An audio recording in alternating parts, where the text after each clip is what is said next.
வானொலியில் நீங்கள் கேட்டு மகிழ்ந்த தென்கட்சி கோ. சுவாமிநாதன் அவர்களின் இன்று ஒரு தகவல் கதை தொகுப்பினை கேட்கலாம். ஒரு சன்னியாசி அவர் ஒரு நாள் ஒரு கனவு கண்டாராம். அந்த கனவில் அவர் சொர்க்கத்துக்கு போகிறார். அங்கே ஒரு பெரிய திருவிழா நடந்துக்கிட்டு இருக்குது. எங்கே பார்த்தாலும் அலங்கார வளைவுகள், வண்ணமயமான விளக்குகள், பாதைகள் பூரா மலர்கள், எல்லா கட்டடங்களும் ஒளிமயம். அவ்வளவு கோலாகலமாக பிரம்மாண்டமாக அந்த திருவிழா நடந்துக்கிட்டு இருக்குது. அது என்ன திருவிழாங்கிறது இந்த சன்னியாசிக்கு புரியல. அங்கே எதிரில் வந்துக்கிட்டு இருந்த ஒருத்தரை நிறுத்தி, என்ன விசேஷம் இங்கே அப்படின்னு விசாரிச்சாராம். உனக்கு தெரியாத விஷயம், இன்னைக்கு இறைவனுக்கு பிறந்த நாள், அதை தான் எல்லாரும் சேர்ந்து கொண்டாடுறோம். இதுக்காக பிரம்மாண்டமான ஊர்வலம் ஒன்று வரப்போகுது. இறைவனே அந்த ஊர்வலத்தில் கலந்துக்கிறார் அப்படின்னார் அவர். உடனே அந்த சன்னியாசி ஒரு மரத்து நிழலில் ஒதுங்கி நின்றுக்கிட்டார். ஊர்வலம் வந்துக்கிட்டு இருக்குது. முதல்ல ஒரு குதிரை வந்துக்கிட்டு இருக்கு. அது மேலே ஒருத்தர் உட்காந்துருக்கிறார். அவருக்கு பின்னாடி நிறைய பேர் கூட்டமாக வந்துக்கிட்டு இருக்கிறாங்க. இவ்வளவு கூட்டம் இவர் பின்னாடி வருதே, யார் இவர் அப்படின்னு கேட்டார். ஒரு மதத்தின் பெயரை சொல்லி, இவர் அந்த மதத்தின் தலைவர், அவரை பின்பற்றுகிற மக்கள் கூட்டம் பின்னாடி வந்துக்கிட்டு இருக்குது அப்படின்னு விவரம் சொல்லியிருக்கிறாங்க. இவங்களுக்கு அடுத்தபடியாக இன்னொரு குதிரையில் ஒருத்தர் வந்துக்கிட்டு இருக்கிறார். அவருக்கு பின்னாடி ஏகப்பட்ட கூட்டம். இவர் யாருங்க அப்படின்னு கேட்டிருக்கார் சன்னியாசி. அங்கே இருக்கிறவங்க விவரம் சொல்லியிருக்கிறாங்க. இன்னொரு மதத்தின் பெயரை சொல்லி, இவர் அந்த மதத்தினுடைய தலைவர், அவர் வழியை பின்பற்றுகிறவர்கள் அவர் பின்னாடி கூட்டமாக வந்துக்கிட்டு இருக்கிறாங்க அப்படின்ட்டு இருக்காங்க. இப்படி ஒவ்வொருத்தராக குதிரை மேலே வந்துக்கிட்டே இருக்கிறாங்க. அவங்கள பின்பற்றியும் ஒவ்வொரு கூட்டம் வந்துக்கிட்டே இருக்குது. அந்த பெரிய ஊர்வலம் அது பாட்டுக்கு போய்கிட்டு இருக்குது. கடைசியாக அது முடிஞ்சது ரொம்ப நேரம் கழித்து. அதுக்கப்புறம் கொஞ்சம் நேரம் கழித்து ஒரு வயசான ஆள் குதிரை மேலே வந்துக்கிட்டு இருக்கிறார்.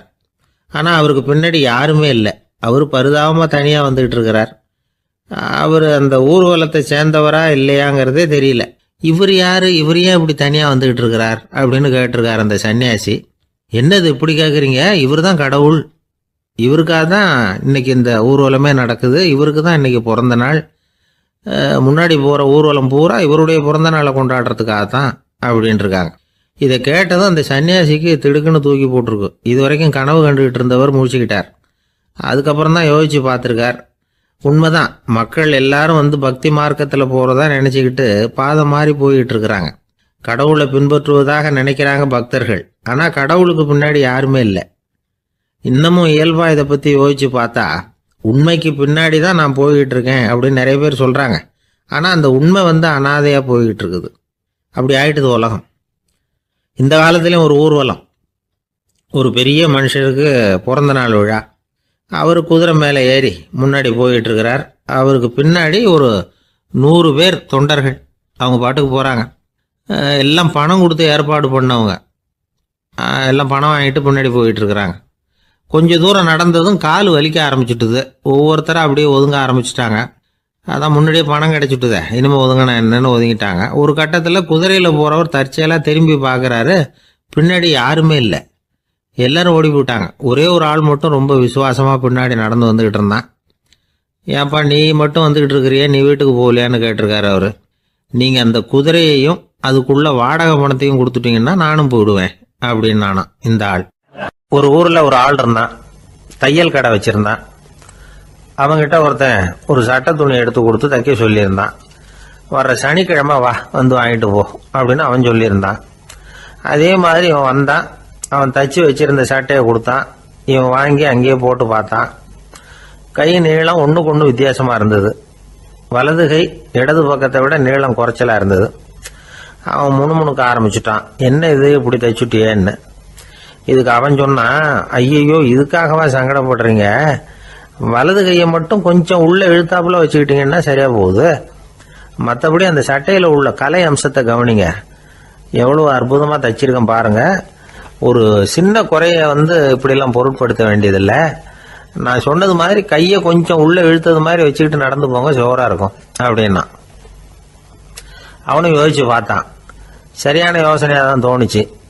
கொஞ்சம் முயற்சி பண்ணி வலது கையை கொஞ்சம் உள்ள இழுத்து சட்டை சரியாக இருக்கிறது மாதிரி பண்ணிக்கிட்டான். இப்போ மறுபடியும் ஒரு பிரச்சனை. வலது கையை உள்ளே இழுத்த மாதிரி அப்படியே வச்சுக்கிட்டதும் முதுகு பக்கம் கொஞ்சம் துணி தளர்த்தியாக தொங்குறது மாதிரி தெரிஞ்சது. என்ன இது, முதுகு பக்கம் துணி குவிஞ்சுட்டுதே, தொங்குதே. அப்படின்னா மறுபடியும், அடடா இதுக்காகவா கவலைப்படுறீங்க, உடம்ப அதுக்கு தகுந்த மாதிரி கொஞ்சம் வளைச்சிக்கிட்டா சரியா போடுது, இதுக்காக அந்த அழகான தையலை பிரித்து அதில் உள்ள கலை அம்சத்தை கெடுக்கிறதுக்கு என் மனசு இடம் தரல, எவ்வளவுக்கு தளர்த்தியா இருக்கோ அவ்வளவுக்கு கொஞ்சம் உடம்ப வளைச்சி அப்படி குனிஞ்சது மாதிரி போங்க போதும் அப்படின்னா. அதுவும் நல்ல யோசனையாக தான் பட்டுது இவனுக்கு. சரின்னு சொல்லிவிட்டு புறப்பட்டான். தெருவில் இறங்கினான், கையை கொஞ்சம் உள்ளே இழுத்தான், உடம்ப கொஞ்சம் முன்னால் வளைச்சான், சட்டைக்கு தகுந்த மாதிரி உடம்ப பண்ணிக்கிட்டான், மெதுவாக நடந்து போகிறான். இப்போ எதிரில் இன்னொருத்தன் வரான், இவனை பார்க்குறான், இவன் போட்டிருக்கிற சட்டையை பார்க்குறான், ஆஹா அற்புதம்ங்கிறான். சும்மா சொல்லக்கூடாது, ரொம்ப நல்லா இருக்குது, நிச்சயமா இது இந்த ஊர் மேல தெருவில் இருக்கிற ஒருத்தன் இருக்கானே அவன் தைச்சதா தான் இருக்கணும் அப்படின்னா. இதை கேட்டதும் அவனுக்கு ஆச்சரியம், எப்படி அவ்வளவு கரெக்டாக கண்டுபிடிச்சிங்க அப்படின்னு கேட்டிருக்கான். இதுக்கு அந்த வழிபோக்கன்னு சொன்னானா, அவன் ரொம்ப கெட்டிக்காரன், உங்களை மாதிரி உடம்பும் கையும் வளைஞ்சு போன ஒரு ஆசாமிக்கு அவனை தவிர வேற யாராலேயும் இவ்வளவு பொருத்தமான ஒரு சட்டையை தைக்க முடியாது அப்படின்னானா. பாருங்க, அவனுக்காக இவன் அனுசரிக்க போய் இவனோட நிலைமை எப்படி ஆயிடுது பாருங்க. இதே மாதிரி தான் சில சடங்குகளும் சம்பிரதாயங்களும் நம்மளை கோமாளி ஆக்கி விட்டுரும். எதுவா இருந்தாலும் அதுல அறிவுபூர்வமான அணுகுமுறை அவசியம். ஒரு நர்ஸ் அவசரமா ஓடி டாக்டர் கிட்ட சொல்லிச்சான், டாக்டர் ஒரு தப்பு நடந்து போச்சு, 10ஆம் நம்பர் பெட்ல இருக்கிற பேஷண்ட்டுக்கு காலில் ஆபரேஷன் பண்றதுக்கு பதிலாக கையில் ஆபரேஷன் பண்ணி விட்டீங்க, கை ஆபரேஷன் பண்ணிக்க வேண்டிய ஆள் 7ஆம் நம்பர் பெட்ல இருக்கார் அப்படின்னு தான். அதுக்கு ஒரு பதட்டப்படாம சொன்னாராம், பரவாயில்ல இவரை தூக்கி 7ஆம் நம்பர் பெட்ல போட்டுரு அப்படின்னாராம். அசோக மன்னர் வந்துகிட்டு இருக்கார், அவருடைய ஆலோசகர்கள் எல்லாம் பக்கத்துல வந்துகிட்டு இருக்கிறாங்க. அந்த சமயத்துல எதிரில் ஒரு புத்த பிக்ஷு வர்றார். அசோகர் பார்க்கிறார், ஓடி போய் அவர் காலில் விழுந்து வணங்குறார். அசோக மன்னரின் தலை அந்த புத்த துறவியின் பாதத்துல பட்டுக்கிட்டு இருக்கு. பக்கத்துல நின்றுகிட்டு இருந்த அமைச்சருக்கு இது ரொம்ப சங்கடமா போச்சு, ரொம்ப வருத்தப்பட்டார். நம்ம அசோக சக்கரவர்த்தி எப்பேற்பட்டவர், அவரோட தலை ஒரு சன்னியாசியின் பாதத்துல படுறதா அப்படின்னு நினைச்சு ரொம்ப கவலைப்பட்டார். அரண்மனைக்கு திரும்பினதும் அமைச்சர் மெதுவா ஆரம்பிச்சார், அரசே எனக்கு ரொம்ப வருத்தமா இருக்குது அப்படின்னார்.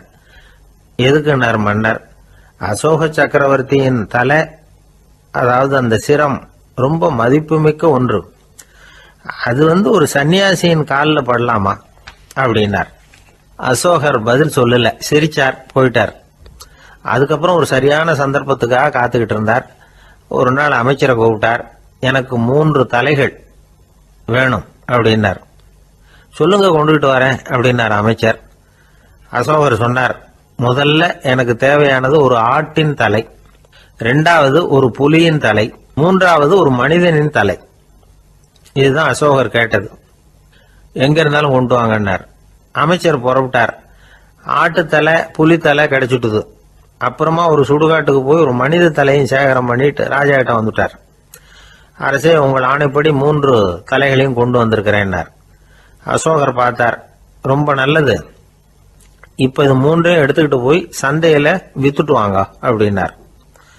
அமைச்சர் அதுகளை எடுத்துக்கிட்டு சந்தைக்கு போனார். முதல்ல ஆட்டுத்தலை நல்ல விலைக்கு வித்து போச்சு, நல்ல விலை கொடுத்து வாங்கிட்டு போட்டாங்க. அடுத்தபடியா புலி தலைய ஒருத்தர் வாங்கிட்டார், அதை பாடம் பண்ணி வீட்டில் மாட்டி வைக்கலாமே அப்படின்னு நினைச்சு அதையும் வாங்கிட்டு போட்டார். மனித தலையை மட்டும் வாங்கறதுக்கு யாரும் முன் வரல. எல்லாரும் அதை பார்த்துட்டு விலகி போக ஆரம்பிச்சாங்க. அமைச்சர் திரும்பி வந்தார். அரசே, இந்த தலையை மட்டும் யாரும் வாங்க மாட்டேங்கிறாங்க அப்படின்னார். சரி பரவாயில்ல, இதை இலவசமாவே எனாமாவே யாருக்கிட்டையாவது கொடுத்துட்டு வந்துருங்க அப்படின்னார். அமைச்சர் மறுபடியும் சந்தைக்கு போனார். இதை இலவசமா தரேன், இதை வாங்கிக்கோங்க அப்படின்னார். அப்பவும் அதை யாரும் வாங்கிக்கிறதுக்கு தயாரா இல்லை. மறுபடியும் திரும்பி மன்னர்கிட்ட விவரத்தை சொன்னார். இப்போ மன்னர் சொல்றார், அமைச்சரே, உயிர் இருக்கிற வரைக்கும் தான் இந்த தலைக்கு மதிப்பு, ஜீவன் போனதுக்கு அப்புறம் அதோட மதிப்பும் போயிடுது. அதனால மதிப்பு இருக்கும் பொழுதே பெரியவர்கள் பாதம் பணிந்து அந்த புனிதத்தை பெற்றுக்கொள்ளணும் அப்படின்னார். பணிவுங்கிறது வேற, அடிமைத்தனம்ங்கிறது வேற. பெரியவர்களை பணிவது நமக்கு பெருமை தரக்கூடிய விஷயம். இதை மனசுல வச்சுக்கிட்டு எப்போ காலில் விழணும், எப்போ காலில் விழக்கூடாது அப்படிங்கிறத முடிவு பண்ணிக்கணும். ஒரு சாதாரண ஆள் நடந்து வந்துகிட்டு இருந்தார். எதிரில் ஒரு பெரிய மனுஷன் ஓடி போய் அவர் காலில் விழுந்து தன்னுடைய தலையை அவர் பாதத்தில் கொண்டு போய் வச்சார். கொஞ்ச நேரம் கழிச்சு எழுந்திரிச்சு வந்துட்டார். வந்த பிறகு இவரை கேட்டேன், ஏன் திடீர்னு ஓடி போய் அந்த ஆளு காலில் விழுந்தீங்க அப்படின்னு. அவர் போட்டிருக்கிறது என்னோட காணாம போன செருப்பான்னு கண்டுபிடிக்கிறதுக்காக அப்படி விழுந்தேன் அப்படின்னு. ஒரு ஊர்ல ஒரு ஆள் இருந்தான். அவன் ஒரு நாள் கோயிலுக்கு போனான். கடவுள்கிட்ட வேண்டிக்கிட்டான், எனக்கு ஒரு 1,00,000 ரூபா நீ கொடுத்தா நான் உன் சன்னதியில் ஒரு தேங்காய் உடைக்கிறேன் அப்படின்னு வேண்டிக்கிட்டான். கடவுள் பார்த்தார். உடனே அவன் கண் முன்னாடி தோன்றினார். இந்தா நீ கேட்ட 1,00,000 ரூபாய் அப்படின்னு சொல்லி அவன் கையில் பணத்தை கொடுத்துட்டு மறைஞ்சிட்டார். இவனால் நம்பவே முடியல. இவ்வளவு சுலபமாக கிடைக்கும்னு தெரிஞ்சிருந்தா அனாவசியமாக ஒரு தேங்காய் உடைக்கிறேன்னு வேண்டியிருக்க வேண்டியது இல்லையே அப்படின்னு நினச்சான். இருந்தாலும் வேண்டுதலை நிறைவேற்ற வேண்டியது கடமை. அதுக்காக என்ன பண்ணால், பக்கத்தில் ஒரு கடைக்கு போனான். ஒரு தேங்காயை கையில் எடுத்தான். இது என்ன விலைன்னு கேட்டான். 5 ரூபான்னார் கடையில் இருந்தவர். அதிகமாக இருக்குதே விலைன்னா. அப்படின்னா ஒன்று செய்யுங்க, அடுத்த ஊருக்கு போங்க, அங்கே தென்னந்தோப்பு அதிகம், அதனால் அங்கே இதை விட குறைஞ்ச விலைக்கு கிடைக்கும் அப்படின்னார். சரின்னு அடுத்த ஊருக்கு கிளம்புனான். அங்கே போய் விசாரித்தான். ஒரு தேங்காய் 3 ரூபாய் விலைன்னாங்க. இதுவும் அதிகமாக தெரியுதேன்னா. அப்படின்னா ஒன்று செய்ய, அதுவும் அந்த ஆற்று ஓரமாக ஒரு தென்னை மரம் இருக்கு பார், அதில் நீயே ஏறி பறிச்சுக்கோ, ஒரு தேங்காய்க்கு 1 ரூபா கொடுத்தா போதும் அப்படின்னார் அந்த தோப்புக்கு சொந்தக்காரர். இவனுக்கு மரம் ஏற தெரியாது. இருந்தாலும் ஆசை யாரை விட்டுது, விலை சல்லிசாக இருக்குதே. ஆற்று ஓரம் போனால் தட்டு தடுமாறி அந்த மரத்தில் ஏறினா அந்த தென்னை மரம் வளைஞ்சி ஆற்று பக்கம் போய் அப்புறம் நிமிர்ந்து இருந்தது. அதாவது மரத்தின் உச்சி சரியாக ஆற்றுக்கு நடுவில் இருந்தது. ஆற்றுல வெள்ளம் கரை புரண்டு ஓடிக்கிட்டு இருக்கு. இவன் கடவுள் கொடுத்த 1,00,000 ரூபாயை மடியில் வச்சு இறுக்கி கட்டிக்கிட்டான். உச்சிக்கு போய் காய் பறிக்கிற சமயத்தில் காற்றும் மழையும் பலமாக கலந்து அடிக்க ஆரம்பிச்சுட்டுது. கால் வழுக்கி விட்டுட்டுது. இவன் சடார்னு ஒரு தென்னை மட்டையை பிடிச்சிக்கிட்டு தொங்க ஆரம்பிச்சிட்டான். கீழே பயங்கரமான வெள்ளம். மடியில் 1,00,000 ரூபா பணம். என்ன செய்கிறதுன்னு தவிக்கிறான். இந்த சமயம் கரையில் ஒரு யானை பாகன் யானையை குளிப்பாட்டிக்கிட்டு இருக்கிறான். அது அவன் கண்ணில் பட்டது. ஐயா ஒரு உதவின்னு கத்துனான். அவன் என்ன செய்யணும்னு கேட்டான்.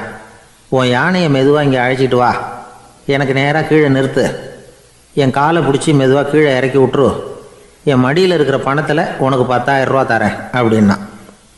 அவன் பார்த்தான். காலை கையை பிடிச்சா கூட எவனும் இந்த காலத்தில் 10 ரூபாய்க்கு மேலே தரமாட்டேங்கிறான். இவன் காலை பிடிச்சா 10,000 தர்றேங்கிறான் அப்படின்னு யோசனை பண்ணான். உடனே யானையை கொண்டுட்டு போனான். அவனுக்கு நேராக கீழே நிறுத்தினான். அவன் காலை பிடிச்சான். அவ்வளவுதான். அந்த நேரம் பார்த்து யானை மெதுவாக நடந்து அப்பால் போட்டுது. இப்போ யானை பாகன் அவன் காலை கெட்டியாக பிடிச்சிக்கிட்டு தொங்குறான். பரிதாபமாக மேலே பார்க்குறான். அவன் மட்டையை பிடிச்சிக்கிட்டு தொங்குறான். இப்போ யானை பாகன் சொல்கிறான், தம்பி மட்டையை விட்டுறாத, கெட்டியாக பிடிச்சிக்கோ, நான் உனக்கு 10,000 ரூபா தரேன், இதோ மடியில் தான் வச்சுருக்கேன்னா. மேலே தொங்குறவனுக்கு இந்த நிலைமையிலேயும் ஒரு சந்தோஷம், மேற்கொண்டு ஒரு 10,000 ரூபா நமக்கு கிடைக்கும் போல இருக்கே அப்படின்னு. இந்த சமயத்தில் ஒருத்தன் ஒட்டகத்தை ஓட்டிகிட்டு வந்தான் அந்த பக்கமாக குளிப்பாட்டுறதுக்கு. யானை பாகம் பார்த்துட்டான். ஐயா ஒட்டகக்காரரே, அதை இங்கே கொண்டுட்டு வா, எங்கள் காலை பிடிச்சி பத்திரமா இறக்கி விடு, நாங்கள் பணம் கொடுக்குறோம்னா. அவனும் பணத்துக்கு ஆசைப்பட்டு வந்தான். அவன் காலை பிடிக்கிற சமயம் ஒட்டகமும் நழுவி போட்டுது. இப்போ 3 பேருமே வரிசையாக தொங்குறாங்க. ஒட்டகக்காரன் கத்துறான், தம்பி மட்டையை விட்டுறாத, கெட்டியாக பிடிச்சிக்கோ, நான் என் மடியில் இருக்கிற 5,000 உனக்கு தந்துடுறேன்னா. மேலே தொங்குறவனுக்கு இன்னமும் சந்தோஷம், இவனும் பணம் தர்றேங்கிறான். அப்படின்னா இன்றைக்கி நமக்கு மொத்த பண வரவு எவ்வளவு அப்படின்னு ஒவ்வொன்றா கூட்டி பார்க்க ஆரம்பித்தான். மனக்கணக்கு சரியாக வரல. அதனால் அப்படியே விரலை விட்டு எண்ண ஆரம்பித்தான். அவ்வளவுதான். மட்டையை விட்டுட்டு கை நழுவி வந்துட்டுது. 3 பேரும் பொத்துன்னு ஆற்றுல விழுந்தாங்க. படாத பாடுபட்டு தட்டு தடுமாறி கரைக்கு வந்து சேர்ந்தாங்க. 3 பேர் மடியில் இருந்த பணமும் ஆற்றோட போட்டுது. பேராசை பெருநஷ்டம் அப்படின்னு ஒரு பழமொழி இருக்குல்ல, அதை விளக்கறதுக்காக சொல்லப்பட்ட கதை இது. இந்த காலத்தில் ஒருத்தர் ஒரு நீச்சல் குளத்தில் நீச்சல் அடிச்சுக்கிட்டு இருக்கிறார். காவலுக்கு இருந்தவர் அதை கவனிச்சுட்டார். கரையிலேருந்து சத்தம் போட்டாராம், இதோ பாருங்க, இங்கே ராத்திரி 8 மணிக்கு மேலே நீச்சல் அடிக்கிறது சட்டப்படி குற்றம், அதுக்கு அனுமதி கிடையாது, தெரியாதா உங்களுக்கு அப்படின்னாராம்.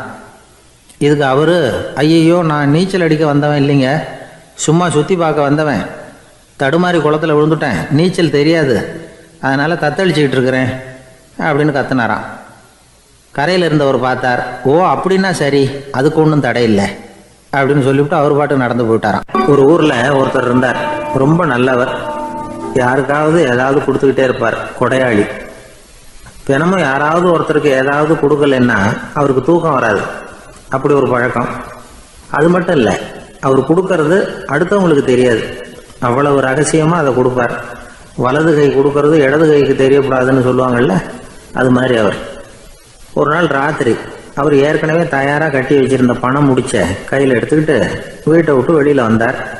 தெருவில் இறங்கி நடந்தார். இன்னைக்கு யாருக்கு தர்மம் செய்யறது அப்படின்னு யோசனை பண்ணிட்டு இருட்டில் நடந்து வந்துகிட்டு இருக்கிறார். யாரோ ஒருத்தர் எதிரில் வர்றது மாதிரி தெரிஞ்சுது. உடனே அவர் கிட்ட போனார்.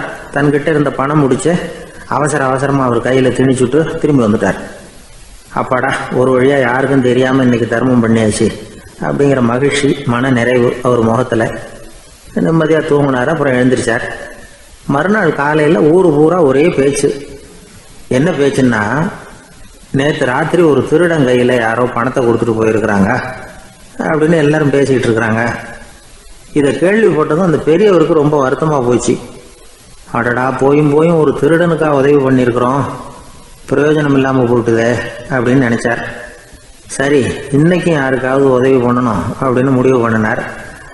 ராத்திரி நேரம் வந்தது. இவர் வழக்கம் போல் தெருவில் இறங்கி நடந்தார். கையில் பணம் முடிச்சு. எதிரில் ஒரு பெண் உருவம் மங்கலாக தெரிஞ்சது. இவர் உடனே அந்த பெண்கிட்ட பணத்தை கொடுத்துட்டு திருப்தியாக திரும்பி வந்துட்டார். மறுநாள் காலையில் ஊர் பூரா என்ன பேசிக்கிட்டாங்க தெரியுமா? நேற்று ராத்திரி நெறி தவறி நடக்கிற ஒரு பெண்ணின் கையில் யாரோ பணத்தை வச்சுட்டு போயிருக்கிறாங்க அப்படின்னு எல்லாரும் பேசிக்கிறாங்க. அடடா, இன்னைக்கும் தவறுதலாக நடந்து போச்சு அப்படின்னு ஒரு வருத்தப்பட்டார். இருக்கட்டும், இன்னைக்கும் ஏதாவது தர்மம் பண்ணுவோம் அப்படின்னு நினச்சிக்கிட்டாரு. 3வது நாள் ராத்திரியும் புறப்பட்டார். இப்பவும் எதிரில் ஒருத்தர் வந்தார். இவர் பணத்தை கொடுத்தார், திரும்பி வந்துட்டார். மறுநாள் மக்கள் என்ன பேசிக்கிட்டாங்கன்னா, நேற்று ராத்திரி ஒரு செல்வந்தர் கையில் யாரோ பணத்தை கொடுத்துட்டு போயிருக்கிறாங்க அப்படின்னு பேசிக்கிட்டாங்களாம். அவருக்கு ரொம்ப வருத்தமாக போட்டுது.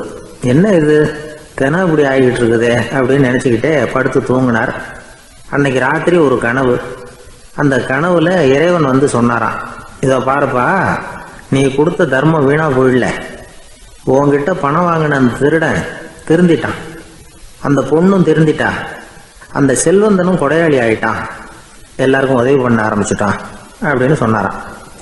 இந்த கதையை சொன்னவர் யாருன்னா நபிகள் நாயகம்.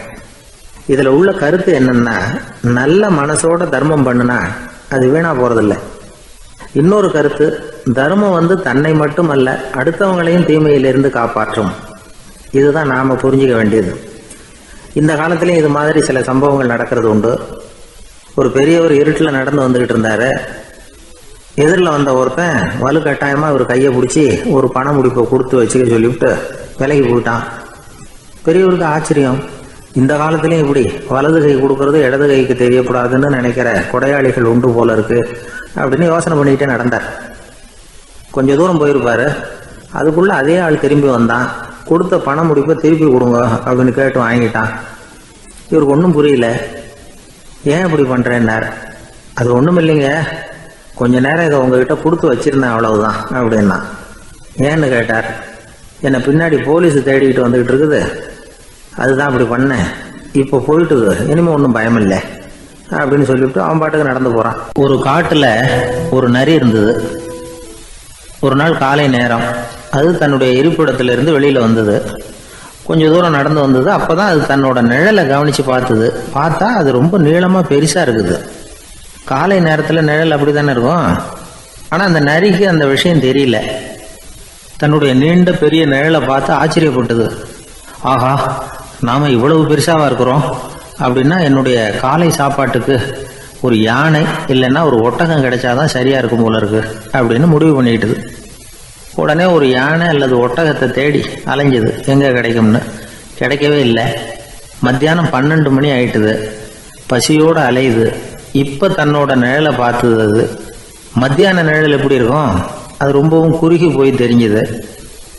உடனே அந்த நரி என்ன நினச்சிக்கிட்டு தான் தெரியுமா, காலை ஆகாரம் சாப்பிடாததுனால நம்ம உடம்பு இப்படி அழிச்சு போட்டுதே அப்படின்னு நினச்சிக்கிட்டு தான். கொஞ்ச நேரம் கழித்து மறுபடியும் தன்னுடைய நிழலை பார்க்குது. அது இன்னமும் குறுகி போய் காலடியிலேயே வந்துட்டுது. அதுக்கு பயமாக போயிடுது. ஐயையோ, இன்னும் கொஞ்சம் நேரத்தில் நாம் இறந்துருவோம் போல இருக்க, இப்போ என்ன செய்யறது? இந்த சமயத்தில் ஒரு எறும்பு கிடைச்சா கூட போதும், அதை நம்ம காலை ஆகாரமாக நினச்சி சாப்பிட்டுள்ளாமே அப்படின்னு நினச்சிதான். நம்முடைய நிழல் கூட நம்மளை மாதிரியே தான் அடிக்கடி மாறிக்கிட்டே தான் இருக்குது. அது எப்பவும் ஒரே மாதிரி இருக்கிறது இல்லை, மனிதனுக்கு ஏற்படுகிற தன்முனைப்பு இருக்கு பாருங்க, ஈகோ, அது கூட ஒரு நிழல் மாதிரி தானா. அப்படி நினைக்க ஆரம்பிச்சுட்டா அதனால ஏதும் பிரச்சனை வராதான். தன்முனைப்பை நிழல் போலவே ஏற்றுக்கொள்ளுங்கள் அப்படிங்கிறது பெரியவங்க கருத்து. ஒரு காரியத்தை வெற்றிகரமா நல்ல விதமா செஞ்சு முடிக்கிறோம்னு வச்சுக்கோங்க, அந்த சமயத்துல ஒரு வித நுட்பமான தற்பெருமை நமக்குள்ள உண்டாகுது. இது இயற்கையானது, அதனால இது மேல பற்று வைக்கக்கூடாது. அப்படி வைக்க ஆரம்பிச்சுட்டா அந்த தற்பெருமை ஒரு நிரந்தர விருந்தாளியா நம்ம கிட்ட தங்கிக்கும். நம்ம நிழல் எப்படின்னு பாருங்க, நாம நடக்கும் பொழுது நம்ம பின்னாடியே வரும். தன்முனைப்பையும் அப்படியே நினைச்சுக்குங்க. நிழல் யாருக்கும் எந்த பிரச்சனையையும் உண்டாக்குறது இல்லை. ஆனா அந்த நிழலை கண்டே நாம பயப்பட ஆரம்பிச்சுட்டா நாம எதுலையும் வெற்றி காண முடியாது. நிழலோட சண்டை போடக்கூடாது. அது மாதிரி தன்முனைப்போடவும் நாம சண்டை போட வேண்டியதில்லை. இல்லாத ஒன்றோடு சண்டை போடுறது எப்படின்னா, அது இருட்டோட சண்டை போடுறது மாதிரி. நாம நிழல் கிடையாது, நம்ம கிட்ட இருக்கிற தன்முனைப்பு ஒரு நிழல். நம்ம நிழலையும் நமக்கு சமமா பாக்குறோம் பாருங்க, அங்கதான் சிக்கலே ஆரம்பம். இப்போ நாம நடந்து போயிட்டு இருக்கிறோம், நம்ம நிழல் தரையில விழுது. யாரோ ஒருத்தர் நம்ம நிழல் மேல காலை வச்சு நடந்து போறார். உடனே அவர்கிட்ட சண்டைக்கா போறோம், ஏண்டா என் நிழலை மிதிச்ச அப்படின்னு. நமக்கு தெரியும் அது நிழல் தாங்கிறது. அவர் உங்க மேல நடக்கல, உங்களுடைய நிழல் மேலதான் நடக்கிறார். அது மாதிரி உங்க தன்முனைப்பின் மேல யாராவது நடந்தா உங்களை அவமானப்படுத்துறதா நினைக்கிறீங்க. காரணம், நாமளும் நம்ம தன்முனைப்பும் ஒண்ணுங்கிற நினைப்பு தான் காரணம், மற்றபடி வேற ஒண்ணும் கிடையாது. நம்ம நிழல் மேல நடக்கிறவர் நம்மளை காயப்படுத்துறது இல்லை. தன்முனைப்பை வேண்டாத ஒன்னாவும் பார்க்க வேண்டியதில்லை. அது இயற்கை. நிழலை உங்க முன்னாடி வைக்க வேணாம், அது உங்க பின்னாடியே இருக்கட்டும். நிழலின் நிழலாகி விடாதீர்கள், நீங்கள் நீங்களாகவே இருங்கள். இதுதான் சான்றோர் சிந்தனை. ஒரு பேருந்துல ஒரே நெரிசல். ஒருத்தர் பக்கத்துல நின்றுகிட்டு இருந்தவர்கிட்ட ரொம்ப பணிவா விசாரிச்சார், ஏன் சார் நீங்க ஏதாவது பெரிய உத்தியோகத்துல இருக்கிறீங்களா அப்படின்னார். அப்படிலாம் ஒண்ணும் இல்லைங்கன்னார் அவரு. அப்படின்னா வேற ஏதாவது அரசியல்ல பெரிய பதவியில் இருக்கிறீங்களா அப்படின்னு கேட்டார். அதுவும் இல்லைங்கன்னார். சரி, பணமாவது அதிகமா வச்சிருக்கீங்களா அப்படின்னு கேட்டார். அப்படிலாம் ஒன்றும் கிடையாது சார்னார் அவரு. அப்புறம் எதுக்குடா என் காலை மிதிச்சுக்கிட்டு இருக்கிற, எடுறா காலை அப்படின்னாராம் இவர். ஒரு பெரிய குடும்பத்துல பிறந்தவர். இருக்கிற சொத்துக்கள் எல்லாத்தையும் வாரி வழங்கி விட்டு காட்டுக்கு புறப்பட்டார் தவம் செய்யறதுக்காக. இருந்தது ஊராவும் கொடுத்துட்டார், இனிமே எதுவுமே இல்லை கொடுக்கறதுக்கு. அப்போ கடைசியா ஒருத்தன் கையை நீட்டினானா, ஐயா ஏதாவது கொடுங்கன்னு இருக்கான். அவர் பார்த்தார், கட்டி இருக்கிற வேட்டியை தவிர வேற எதுவுமே இல்லை. 8 முழம் பட்டு வேட்டி, ஜரிகை கரையோட இருக்குது. கடைசியா அதை தான் எடுத்துக்கிட்டு அவர் புறப்பட்டு இருக்கார். அவர் பார்த்தார், எதிரில் அவன் பரிதாபமா நின்றுகிட்டு இருக்கிறான். அந்த 8 முழ வேட்டியை 2ஆ கிழிச்சார். 4 முழத்தை அவன்கிட்ட கொடுத்தாரு. மீதி 4 முழத்தை தன்னுடைய இடுப்புல கட்டிட்டு அவர் காட்டுக்கு போயிட்டார். இவன் என்ன பண்ணான் தெரியுமா, கையில கிடைச்ச 4 முழத்தை எடுத்துக்கிட்டு கடை வீதிக்கு போனான். பழைய பட்டு வேட்டி ஜருகை இதெல்லாம் விலைக்கு வாங்குற வணிகர் ஒருத்தர் இருக்கார், அவர்கிட்ட போனான். இதை விலைக்கு எடுத்துக்கிறீங்களா அப்படின்னு கேட்டிருக்கான். அவர் வாங்கி பார்த்துருக்கார். ஆஹா, இது ரொம்ப அருமையான வேட்டி, விலை உயர்ந்த ஜருகை, இது ஏது உனக்கு அப்படின்னு கேட்டாரான். அவன் நடந்தது சொல்லியிருக்கான்.